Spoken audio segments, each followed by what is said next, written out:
Bumisita sa Doña Aurora Elementary School ang Baguio Filipino-Chinese Community. Kanilang pakay, maghatid ng saya at regalo sa mga kapuspalad na mga residente ng Barangay Ambyong at San Antonio Village. Isa sa mga nakatanggap ng tulong ang pamilya ni Karen. Anya, malaking tulong ang natanggap niyang food pack dahil na rin sa layo ng kanilang nilalakad, makapamalengke lang ng kanilang mga pangangailangan.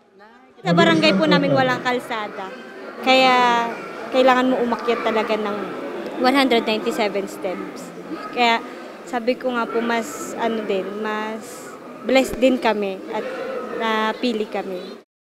Si Nanay Amparo naman, nagpasalamat sa grupo dahil malaking tipid ito para sa kanilang mag-anak. Siya kasi ang nag-aalaga sa kanyang mga apo. Marami pong makakatulong. Marami po akong apo. Marami pong salamat sa inyo lahat. Maliban sa food packs, nagkaroon din ng palaro sa aktibidad na nilahukan naman ng mga benepisyaryo.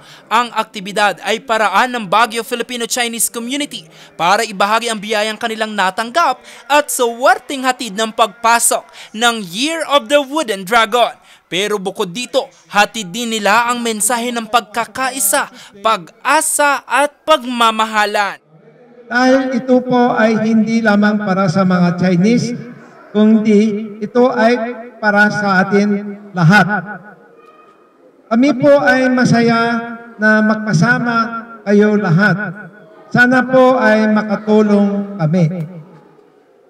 Ito ay paraan namin na ipamahagi ang pagmamahal namin sa kapatid natin Pilipino. The blending of our two unique culture through this celebration will definitely promote unity, peace, and prosperity for all of us. And this is the essence of why we are having this activity in your barangay. Ang Chinese New Year ay para sa atin lahat. Sana po ay masiyahan kayo lahat. Higit 100 residente ang nakinabang sa nasabing aktibidad. Naging parte na rin kasi sa pagdiriwang ng grupo ng Chinese New Year ang gift sharing.